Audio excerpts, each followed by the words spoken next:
Makalipas ang 4 na taon, muli naming kinumusta ang magkapatid na Roga. Ito na ang kalagayan ni Marlon. Nakakakilos na siya ng mag-isa kahit papano. Nakakapagsalita na rin si Marlon. Kumusta ka na?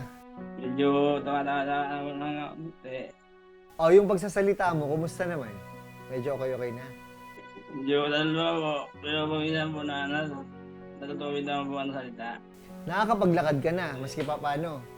Natuloy din naman akong paglalakad.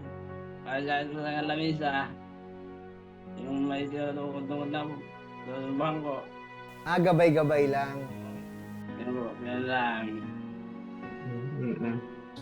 Pero ramdam mo sa sarili mo na malaki na yung pinagbago. Ay, malaki po. Malayong malayo nung una namin siyang nakilala.